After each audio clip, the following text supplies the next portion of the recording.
oftentimes you're paying for, so you're cutting your square footage in half, so sort of doubling the price of the building, plus the cost of actually doing it. You do kind of need to kind of create an identity for yourself or something that makes you different. I mean, some of these national larger tenants have very strict language in their leases about the uses that you were just mentioning.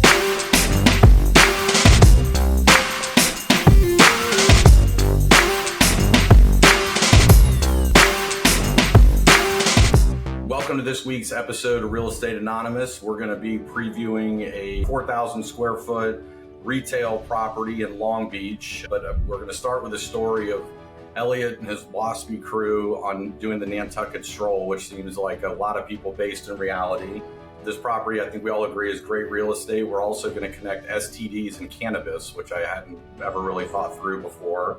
And I think what we're going to also talk about is everything is, for some price, everything works. And unfortunately for this week, I don't know if we come to the conclusion that the price justifies what we think can be done here. So I hope everyone enjoys, and we'll look forward to catching up with you guys next week. Welcome in another edition of the Real Estate Anonymous podcast. Elliott White here with Eric Weatherholtz, and our amigo Brett Moss is back from his international speaking tour.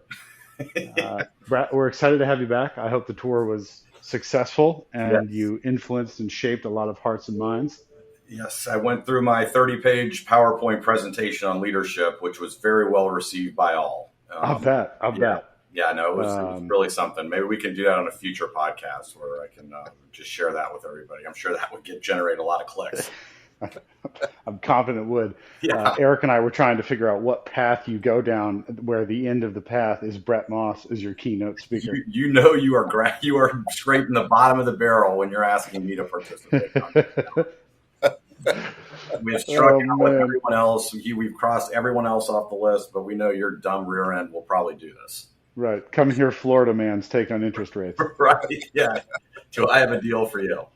So, gents, I am in an Airbnb in the great city of Austin.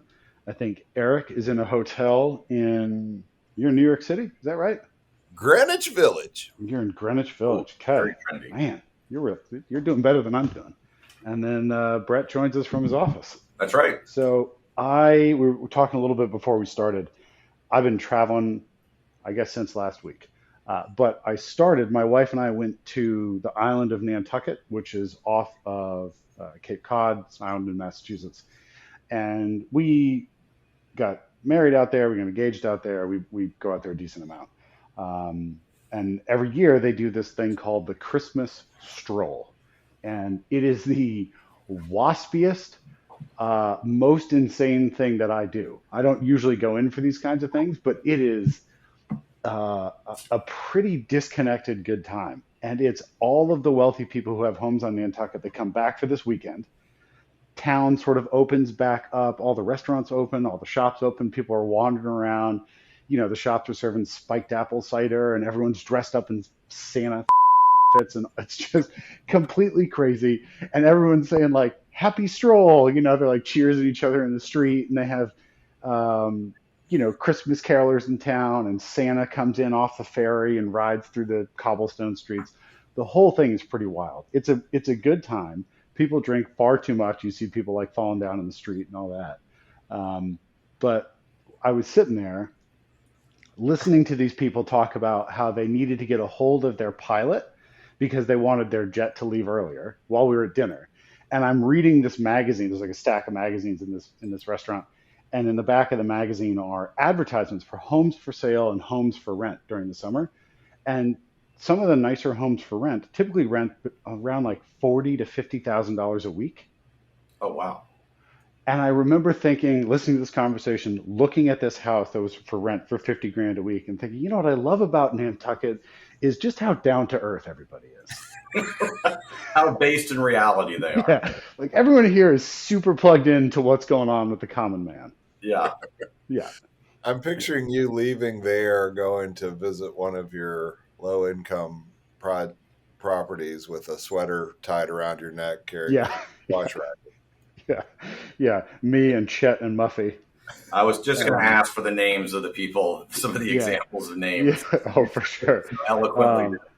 I don't belong there. I like it there. I think when I first started going to Nantucket, it was very much like an aspirational thing of like, if I work hard enough, I'm going to belong here. We made it, baby. We made it. Yeah. I'm like, these people will have to accept me as their neighbor. Because no part of my existence is like at all what you would associate with Nantucket. But you separate out the people, it is a beautiful, beautiful island with great food, and you can have a ton of fun, and you can get away from the like ultra wealthy kind of ickiness very quickly. So for that, we actually do really enjoy it in the summer. But yeah, it's an interesting experience. So that's been my week. So let me just recap what I think I heard you say. The super bougie part of the country reopens for this stroll. And then ultra wealthy people come get hammered early in the day, dress up in Santa Claus costumes, and say weird stuff to one another. You have succinctly summed up the experience. Yes. Thank you. Exactly. I'm going to weave that into my leadership presentation for the future episode too. It's really quite something. Somebody sent me an article about Christmas Stroll, and the title of the article was, "My dad is going to be so pissed when he finds out I got cocktail sauce on his tartan blazer." That's like that's the title of the article about Christmas Stroll. That's hilarious. So tartan blazer. Yeah. Anyway, gents, great to see you. What's new with you, Eric? What brings you to a hotel in the Village? I'm here meeting with a various assortment of cool cats doing cool stuff in New York. It's funny to meet these, like, only in the underbelly of New York do you meet some of these kinds of people. Talking to this cat yesterday who's opening a new bar, and he said, so I said, well, tell me about it. I can't even remember the name, but some avant-garde name. And he's like, so we're going to be playing bossa nova music with funhouse mirrors. We'll have coffee, a grand piano, and maybe sort of a cabaret later in the night where you can get a full steak. But early in the evening, it's more PBRs. Awesome. Huh. And in New York, there's a target market for that, and it will succeed. Exactly. Yeah, exactly. You can specialize to that level in New York in a way that's fun. Well, it feels like the identity of that place shifts by the hour. Yeah. Funhouse mirrors with steaks, bossa nova music. That's not going to work in a whole lot of places, but you're right. He's going to crush it here. All right. I like that. All right, Moss, what do you got? Brett, what's your story? Been kind of on the conference circuit and end of the year, trying to figure out what's going on, what's going to happen at the beginning of when you do the conference circuit, like as a keynote speaker, do you wear that T-shirt? Well, that's very funny you mentioned that, Eric. I do. Jesus Christ! Do you wear that T-shirt? I'm imagining that's funny. Do you walk up with cargo shorts and flip flops? No, I wear pants for the speaking engagement, which is a win for everybody, I think. But it does get a lot of play. And being a knucklehead broker, what's funny is people like come up after you say whatever. And for people that are just listening, this is not a $200 James Purse T-shirt. This is. Where'd you get this? Target? Well, I would like to pride myself, Eric, as a plus size model for the brand Vori. So it's probably a $50 T-shirt. A few of he's still got the meatball sub stain right below the. Probably. I mean, this one was on the top of the pile this morning. But what I would say about being kind of the dumb broker on the call is that you do kind of need to kind of create an identity for yourself or something that makes you different.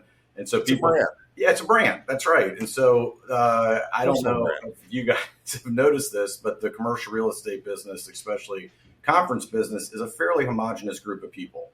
So if you kind of walk in and say, I'm looking for this guy, can you help me out? I'm looking for a man in a blue blazer. Oh my God, yeah. 98% of the people there would fit that bill. But if you say just look for the guy in the light blue T-shirt standing there, you're much easier to spot. And so when people ask me, they're like, thanks for, is those your pajamas? Did you, thanks for getting dressed up. And I explain it to them. They're kind of like, damn, that's actually pretty smart. And I'm like, yeah, and I'm way more comfortable than you. Yeah, the guy with the Monster Energy can and the T-shirt, that's him over there. Yeah. Very easy. It's very trust instilling for future assignments that we might. That's so good. But yeah, I do love the optics of Eric in New York City pulling the big city move and just dragging Brett for wearing a T-shirt everywhere. Yeah. Well, my partner, like when this look started to, or when I started to rock this look at the beginning of the year, he's like, "You look like you're in the tech business, man, but you don't know anything about tech." And I'm like, "That's a good point. That's a good point. I don't know anything about anything." Come to think about it. For that same reason, I've actually adopted wearing like just a white V-neck and a leather jacket to a lot of these conferences. Yeah, that's good. You want to stand out in any way possible. But I'd say it's probably better than wearing some of the goofy blazers that people are trying to do something. Oh my God, yeah. So, but I mean, I think kind of where we sit in the middle of December, it feels eerily similar to the kind of heading into the last couple of years where. I'm not sure what breaks the logjam here in terms of, kind of deal activity and things have gotten pretty quiet. And I think you have this narrative that there's going to be a gajillion deals that are going to be launched at the beginning of 2025, but that's just not going to be the reality of situations. So it will be interesting to kind of see what, kind of ultimately gets sellers to acquiesce to the market. I think that's the right use of that SAT term. Did you say acquiesce? Acquiesce, is that the right context? Brett has pulled out, for a guy in a fucking T-shirt, Brett has pulled out acquiesce and effectuate on his past two podcasts. Yes. I think there could be like a whole supplementary thing of just, maybe it's just a website that's a supplementary to the pod that's like words by Brett. Oh, that could be a paid service. That for sure could be paid, because it would be like 85% accurate. You know what I mean? Like, but there's not a ton of certainty. And so there's always a little bit of like, this is probably right, but do your own due diligence. And just as a coaching point to people that are listening, if you say things kind of relatively quickly and confidently and then move on, people are like, he nailed it. Maybe this guy does know what he's talking about. Maybe that is what that word means. Yeah. Moss is a genius. Yeah, right. He clearly went to Harvard. Wait, that's not true. Oh, man. But man, he's got it on the vocab. God damn. All right, let's hit a deal. Brett, do we have a deal? We do. We let's throw this up on the screen here. So this is a 2-property portfolio, if you're even allowed to call it that. But about 4,300 square feet, 2 buildings in Long Beach, California. The property type here, as you guys can see, is high street retail. And we're going to probably have to ask Eric to see if that's a too brokered of a term there based on some of these pictures. But we've got a sales price and we've got a cap rate, and it's available for anyone that we'll figure out if we're buyers here at the end of this or not. First glance, it seems like it might be better classified as low street, but let's It seems just janky enough for Eric to get involved. Right. And so just looking at this picture, you've got Gazette newspapers and Catalyst cannabis. So I don't know where you go first, if you read the newspaper and then you go to Catalyst, or if you go to Catalyst and then go read newspapers.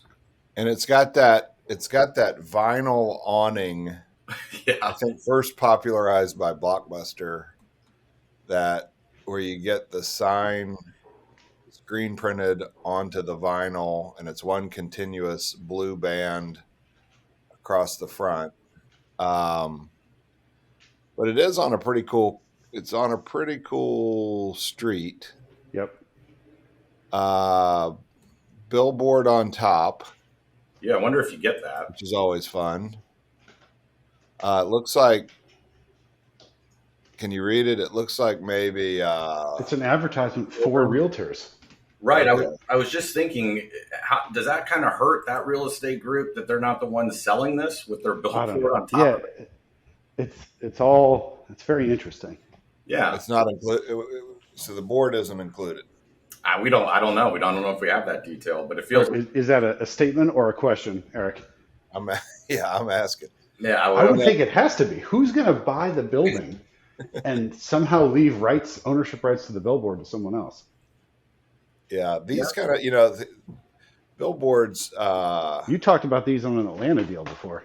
Got a couple of these. There, it's it's a great caper by the billboard companies to how billboard deals work for landlords. But one easy thing is you can look at see who the advertiser is, and that'll give you a sense about the quality of the location. I don't even know what this is, as opposed to, let's just say this was a Heineken or a Coca-Cola. Oh, I see what you're saying. Yeah. uh, so when you see this kind of an ad, is a hat tip to, it's a lower quality location and a poor quality location for a billboard. In fairness to Spencer Snyder, I do like their logo kind of up here in the top right corner. That is pretty cool. No clue what they do, but I do like their logo. So it's a billboard with photos of what, 12 local residential realtors? Is that I'm assuming that's residential realtors, but okay. Yeah. Is there a cell thing up there too? What's that in the back? Transformer.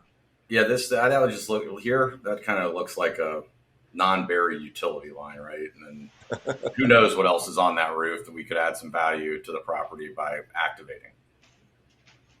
Let's see if there's some.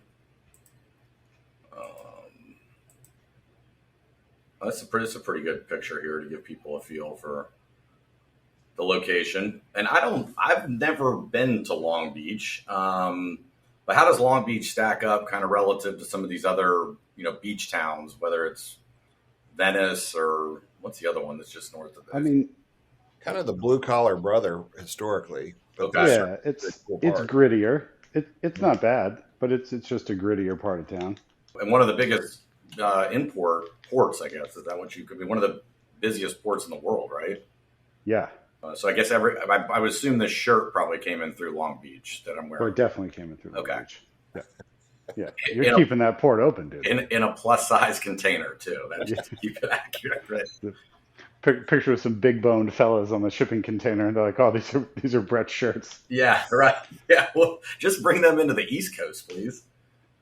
What do we know about the deal? Okay, so we pulled up a third-party research site here. The buildings were built in 1948, and just going back to one of those previous pictures, it looks like it's kind of two buildings on a hard corner there. And the sale highlights are early long-term lease extensions, which sounds oxymoronic, but who knows? Let's go. What does that mean? It's whatever you want it to be. That's code for you guys. We have a deal for you kind of thing. Affluent coastal demographics, which probably is true. And then irreplaceable real estate. So it's kind of hard to poke holes in that with as dense as LA is, it seems, in every direction. Yeah. How many square feet are we talking about? We're talking about, it's about 30, I think it was like 38, or it's 4,300 square feet going back to this page here. Okay. So, I mean, the buyer for this is just a local guy, right? Correct. He's just a local operator who's going to own this. There's really no economies of scale. Given probably the size of the building and the market, you're not going to get what I would call credit tenants in here. Aren't you really just getting like one piece of a strip mall on a corner? Like, the goal, I think, eventually is you hope you own this long enough where that whole area can get redeveloped into something bigger and better. Yeah, and I agree with that, Elliott. And I think the challenge here is I would assume that the rest of the people that own next to you have owned it forever and kind of passing it down. So, I mean, kind of the thought of being able to successfully assemble something where you could do something grander. At least that's my understanding of, kind of real estate in California as a whole, that it doesn't often trade, especially the smaller stuff, and whether that's estate planning or transfer of wealth or whatever. Well, it sounds like the two multifamily guys seem to agree, but we don't know what the hell we're talking about. So, Eric, perhaps before we figure this one out, what would you do here? When looking at these kind of things, it's a shopping street. And so, question one is, who else is on the street? You're in some fabulous company. The thing out of the list of people here is Gelson's. Gelson's is the grocery store for your Nantucketites, where they live in Southern California. They're going to Gelson's. So to see that there's a nearby Gelson's kind of, checks the checks the quality box. I like the street design. You've got on-street parking. So, and it looks like it's been upgraded. There's medians and turn lanes, etc. You're on a corner. There are crosswalks on all four parts of the corner. You got parking on both edges of the street. You got people like Vans and Barnes and Noble and Whole Foods in the neighborhood. The specifics of the tenancy right around you is kind of mid. Dave's Hot Chicken. Those are some cool guys. I've actually gotten to know them a bit. But, some off-mall brands like Tilly's and that kind of thing. But, kind of a cool shopping street. Super high barriers to entry, super dense, good incomes, on a corner. This is something that is a terrific asset because this kind of space will just flat out remains leased. One other thing that's maybe a bit of a negative is you can tell this doesn't show the dimensions of the space, but they're pretty deep. Looks like it's maybe 100, probably over 100 feet deep. So in retail world, once you get above, 70 feet deep on these small shop spaces, they kind of start to lose utility. Yeah, that makes sense. Overall, very high quality piece of property. And the owner of this, the reason somebody buys this is these things will stay leased and you kind of ride rents up with inflation. And if you can buy them opportunistically or even at fair value, if you're rich and just hold on to them, these are the kind of things that's a very reliable source of cash flow. I think this one is really spendy. What's the math on that, Brett? Maybe 6.5 cap, I think. Yeah, like 1,400. I don't know what the price per foot is. Yeah, asking rents are $48 on a triple net basis. Yeah, and that's not crazy. But that doesn't seem crazy. That's not the. And you've also here you got some. It seems like you got two kind of sketch tenants, but we'll switch. I think this is a good microcosm for probably the newspaper business with this picture that we've found just in terms of some of the interiors here. I would have to believe this is the newspaper operation. Yeah. Wow. What the fuck is going on in there? A flop house. If nothing. Kind of grim. Yeah. But maybe that electric bike comes with it. And then look, there's some some wood paneling. Yeah, a deer, like a mounted rack. Oh, there. That's yeah. So and some low ceilings, it appears. Very low ceilings. There must be 2 stories. Or basement. I don't know how basements work here, but maybe. Yeah. Look. I guess maybe there is a second story up there. Okay, so now it's all coming into. Yeah, no, it all makes sense now. We got this. Yeah. So second stories in buildings like this can be oftentimes valueless, because officey type things, and you really don't have doesn't appear to have any dedicated parking. Also means you're going to have lower ceilings. It seems like there's the build out's pretty weak. We don't know much about the tenants, but you're kind of stepping into something where there's probably another $100 a square foot to release the spaces for the next person. And then if your newspaper guy doesn't seem super committed to the space looking at the build out, but no. if they're to flame out, the best co-tenants are typically not cannabis people. Yeah. You're going to kind of have a little bit of a boat anchor around your ankle trying to find somebody that's interested in going next to a cannabis. And, design wise, having those quirky vinyl awnings also limits you. So these are, kind of a bunch of capital stuff to get a good tenant that's going to pay you $80 a foot or more on the ground floor. You're walking into spending a bunch more money. So you're kind of chasing this thing down. Well, this may be a dumb question, and we can add that to a separate list of the cool words that I use, whether correctly or not. But dumb questions by Brett and cool words by Brett. And anytime you can refer to yourself in the third person is great. But could you, I mean, and again, we don't have any engineering plans, but have you seen folks kind of take these kind of 2-story buildings and make them, kind of a single story? So I don't know how you would do that from load bearing beams or whatever. Yeah. That would seem to me to be probably something worth exploring if you kind of had the time. Yeah, we've done that before. You got to have some juice to make that make sense. So oftentimes you're paying for, so you're cutting your square footage in half. Right. So sort of doubling doubling the price of the building, plus the cost of actually doing it. Right. Which adds to it. So you got to have a lot of room in the rent. And the one that we did, we were in a market where the rents were $600 a square foot. So you had a little bit of elbow room to spend that kind of money. I think here you're walking into some pretty good CapEx obligations to get the thing released once these folks leave. And then you've got this, having and we've experienced this.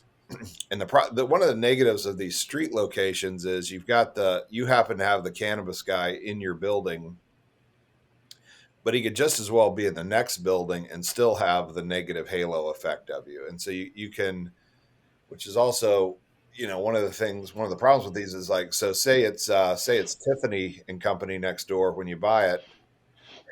Great. They turn the tenant and the cannabis guy moves in. You had nothing to do with it, but the value of your property just dropped by 60% or something like that. I don't know. This one takes some, and you're not stealing it at this kind of price either. No, not at all. And I don't know if this is a good topic. You guys can say we're moving on to something else, but obviously cannabis has become much more mainstream, and California was kind of the start of it all, I think, in terms of recreational cannabis use, or not criminalizing it, or whatever the term is. But a lot of these national tenants that I've kind of read leases with, and it's rare that I can read anything, but and Eric, you would be able to speak to this more, but I mean, some of these national larger tenants have very strict language in their leases about the uses that you were just mentioning. Is that accurate? Yeah. And it's not only that, a lot of lenders have kind of, will step away from a cannabis deal. So you can probably take 70% of the potential lenders on something off the table.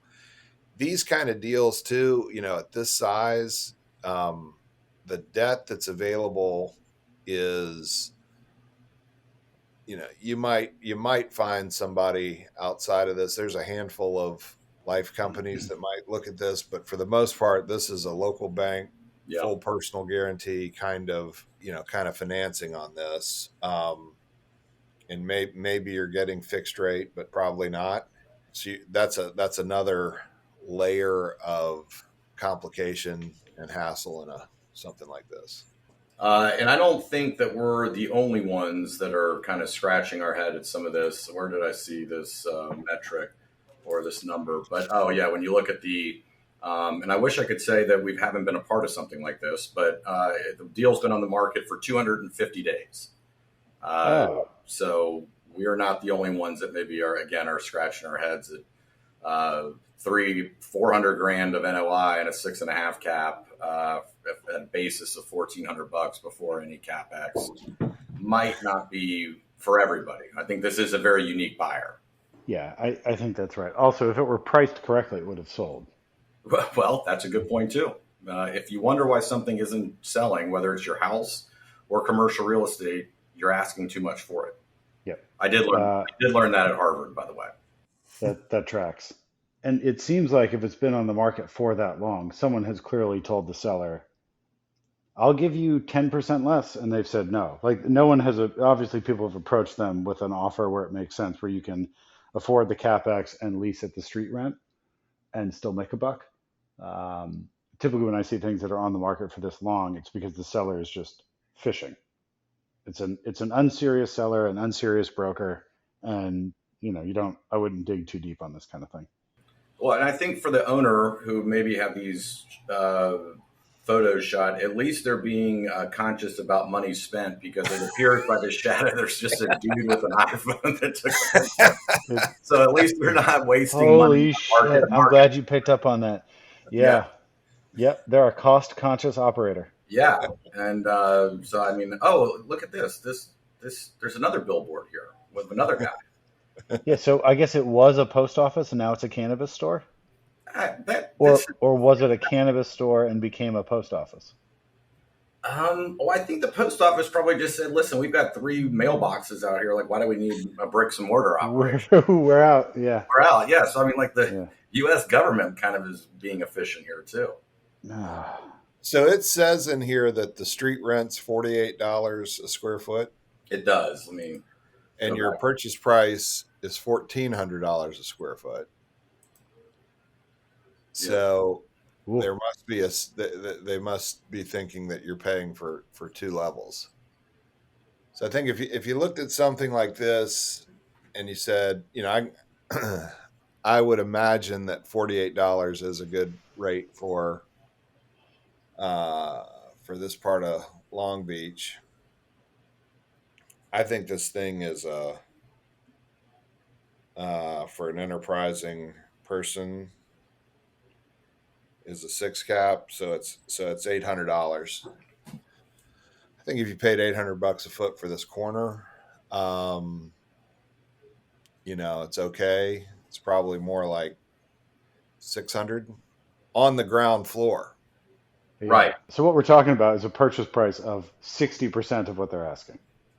Yeah. Yeah. Yeah. Why it's for sale. I wonder how that jives with the broker opinion of value that was originally. Yeah, I'd be curious. No wonder. I'm sure what happened is there's no way the seller just gave them a number and the broker said, "Yeah, sure, sounds good." No, that never happens. No. That would never happen. No. This is a very sophisticated role. And if you just look at some of the nearby sales comps from this third party store, I mean, they vary wildly. And I think if we kind of went back to the picture that Eric was mentioning, let me pull this up quickly. So this is, to Eric's point, probably $500 or $600 a foot in value. But I mean, that changes dramatically if you have one of these national credit tenants. I mean, there's a Whole Foods across the street, which again, I know we've talked about that on prior episodes. I mean, that kind of validates the location almost immediately. But how much, I mean, is it, if you had one of these national tenants that had credit, Eric, I mean, that materially moves the needle, right? Well, and it's also the rent, because if you're, if the street rent's 48, these kind of things, a few people move in on the street and that rent can go to 100. Yeah. Math changes. I think here you're paying for second story space that you're pretty much never going to lease. Or you don't want to count on leasing. And then you've got this sort of, STD next to you with a cannabis store that's going to affect the leasability or the attractiveness, let's say, of the corner spot. You got something that's probably a little too deep. You can tell from the aerial, it's one of the deeper buildings on the street. So that, you don't want to pay for that probably back 20% of the space. So I think this thing starts to make friends at around 3 million, not 6, which might be a clue as to why it's been for sale for a while. Yeah, I think that's probably a pretty good tell. Yep, I think that's right. Well, Brett, why don't you call them and offer them 3 million? Tell them you close in 6 months and see what they say. Yeah, throw some of that broker cash around. I'll report back on the next episode to let you guys let us know. Correspondence goes. One of these days, we're going to do an affordable housing deal that we're looking at, or that we buy, and I'll talk about why we bought it. That might be a fun one. Yeah. Well, that's next week. Let's make it happen, bro. Yeah, prove it to us that we're going to talk about that. Yeah. I think we've probably reached the logical conclusion on this one that it's a good location and the wrong price. Yeah. Which that's how it goes at times in the commercial real estate business, but when money was free, this probably would have been sold in 10 days. And a portfolio of these kind of buildings, I think, would be fantastic. And there's people out there doing it, but these type buildings, shopping streets and dense affluent markets are fantastic, resilient assets. Agreed. But paying twice what it's worth can be a tough business plan. Yeah. I think you need to figure out what is today's price and see if they'll transact there. There's no sense in paying the price 10 years out. That's right. Yeah. And just scrolling through some of the information on the third-party site, like there's no sales info in there, which leads me to believe that whoever owns this has owned this for a long, long time. Yeah. All right, boys. Well, I think we're not ringing the deal bell. That's probably fair. No bell for you. No bell for you. We will show it, but we will not be rung. We will not be ringing it. Well, no ringing. Baby cannot ring the bell this week. All right. Well, this was a fun one, albeit anticlimactic, but still always nice to look at. Indeed. All right. Thanks, gents. Enjoyed it as always, guys.